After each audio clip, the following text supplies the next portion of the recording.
Selamat datang kembali di Tonton atau Skip.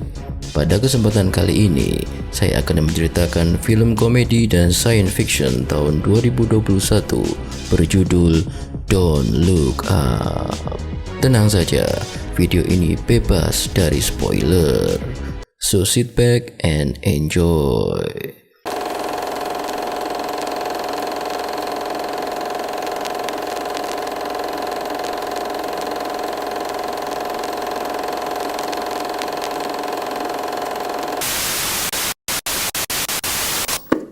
Film dibuka di sebuah kantor badan antariksa di mana mahasiswi calon PhD bernama Kate Dibiasky melihat di layar monitornya sebuah komet yang melaju mendekati bumi.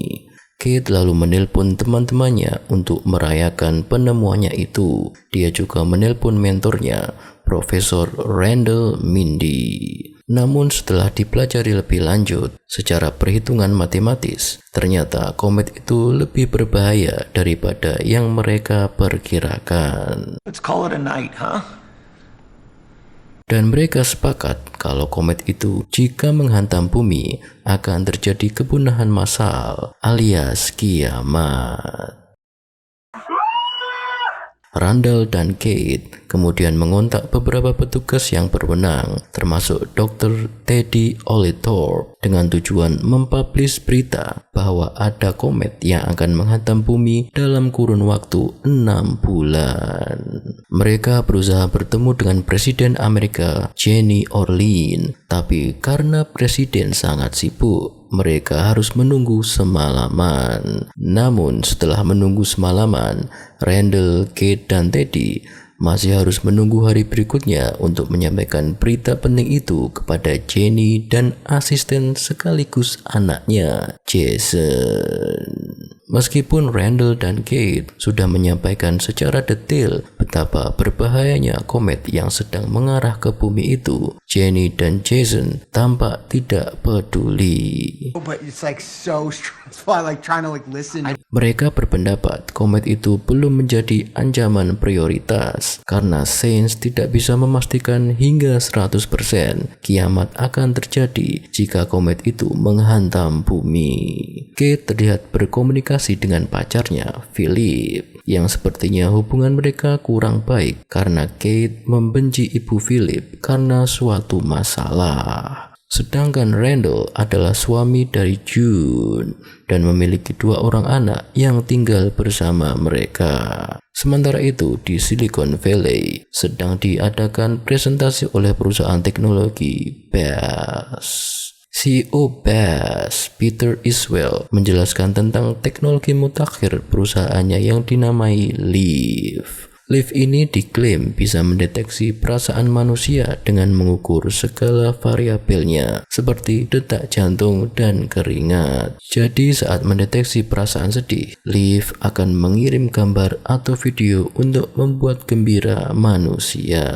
Ironisnya, Peter terlihat sebagai seorang yang sangat egosentrik dan tidak peduli akan perasaan orang lain. Randall dan Kate akhirnya berhasil masuk ke ranah publik dengan tampil di acara televisi dengan pembawa acara Brie Eventi dan Jack Bremer. Sebelum mereka tampil untuk mengabarkan berita tentang komet itu, di balik panggung mereka bertemu selebriti idola remaja, Riley Bina. Dia membicarakan tentang berita putusnya dia dengan pacarnya DJ Selo yang membuat kehebohan di sosial media. Saat acara talk show yang dibawakan Brie Eventi dan Jack Bremer, Riley Bina mendapat kejutan bahwa pacarnya DJ Selo melamarnya secara live di televisi. Setelah itu, giliran Randall dan Kate yang tampil di acara tersebut. Randall dengan sabar dan percaya diri menjelaskan penemuan komet itu dan memperingatkan potensi yang dihadapi umat manusia. Sedangkan Kate tampak emosi dan kesal karena Brie dan Jack tampak tidak peduli dan menganggap masalah komet itu terlalu dilebih-lebihkan. Dengan marah, Kate lantas melihat ke arah kamera dan mengumpat kepada penonton bahwa mereka semua akan fucking die. 100% for sure gonna fucking die! Melihat acara talk show yang kacau di televisi itu, Kate menjadi meme dan bahan bulian di internet. Sedangkan Randall menjadi populer karena tampangnya yang tampan dan rupawan. Agen FBI langsung menangkap Randall dan Kate dan dibawa ke White House untuk bertemu Jenny. Jenny tampaknya berubah pikiran dan setuju untuk mengangkat berita komet itu karena dia ingin menutupi isu skandalnya. Dia setuju untuk melaksanakan protokol keamanan di mana dia akan mengirim pahlawan perang Benedict Drax untuk terbang ke luar angkasa dan menembak komet itu dengan nuklir. Setelah berita komet itu menyebar dan misi penyelamatan benar-benar akan dilaksanakan, Randall mulai selingkuh dengan Bree karena mereka sering bertemu di televisi. Pada hari misi penyelamatan dilakukan, semua warga dunia melihatnya secara langsung ataupun melalui televisi. Terlihat Benedict dan timnya menaiki roket dan menuju luar angkasa. Sementara itu, Jenny, Randall, Kate, Bree, dan Teddy dan petugas lainnya berkumpul dan menontonnya dari ruang kendali. Beberapa saat kemudian, Peter memanggil Jenny untuk keluar dan mengatakan sesuatu. Dan tiba-tiba saja Benedict dan timnya terlihat menjauhi luar angkasa dan kembali menuju bumi, yang berarti misi dibatalkan. Apa yang dikatakan Peter pada Jenny sehingga misi dibatalkan? Benarkah komet itu akan menghantam bumi? Bagaimanakah nasib Kate dan Randall? Silakan kawan tonton sendiri biar tidak penasaran. Itu tadi adalah alur cerita dari film Don't Look Up. Saya sengaja tidak menceritakannya sampai akhir biar bikin kalian penasaran, karena cara terbaik menikmati film adalah dengan menontonnya secara utuh. Rilis pada tanggal 24 Desember 2022 di Netflix. Don't Look Up adalah karya terbaru dari Adam McKay, sutradara yang terkenal dengan film-filmnya yang bertema kritikan politik bernada satir. Don't Look Up mencuri perhatian penggemar film saat masa promosinya. Bagaimana tidak? Film ini dibintangi aktor-aktor kelas atas yang jarang sekali kita lihat di Netflix, seperti Leonardo DiCaprio, Meryl Streep, Jonah Hill, Jennifer Lawrence, Mark Rylance, Cate Blanchett, dan Timothée Chalamet. Seperti di film-film Adam McKay sebelumnya, seperti Vice dan Big Short, Don't Look Up berhasil membuat kamu jadi mikir, ketawa, dan marah di waktu bersamaan. Batas antara komedi dan tragedi sangat tipis di film ini. They won't listen. Surprise, surprise. Dan judulnya dengan tepat merefleksikan sikap berpaling dari melihat kebenaran.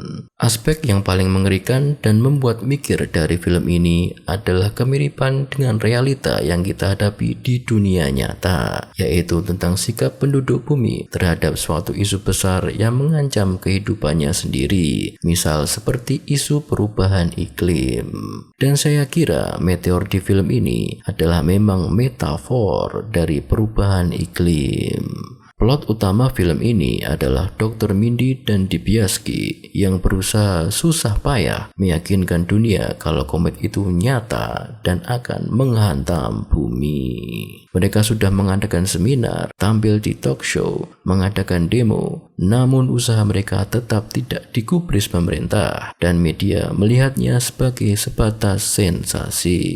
Walaupun data saintik mereka sudah divalidasi oleh ilmuwan-ilmuwan lain, masyarakat tetap terbagi antara yang percaya dan tidak. Ada yang menganggap komet itu hoax, ada yang berpendapat efeknya tidak semengerikan itu, dan lain-lain. Kelakuan khas netizen. Penampilan para aktor di film ini sangat memukau. Leo sangat menjiwai peran Dr. Mindy karena dia memerankan karakter yang sangat relate dengan pribadinya. Seperti kita tahu, selain aktor, Leo juga terkenal sebagai seorang aktivis lingkungan.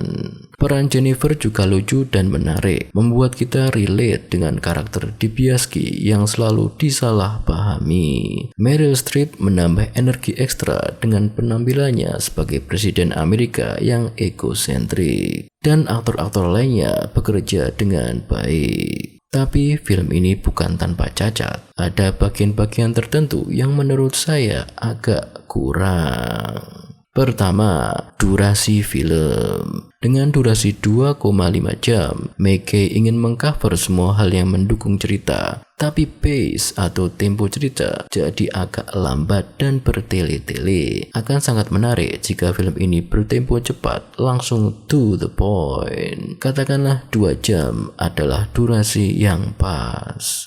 Kedua adalah, bagaimana saya mendeskripsikannya?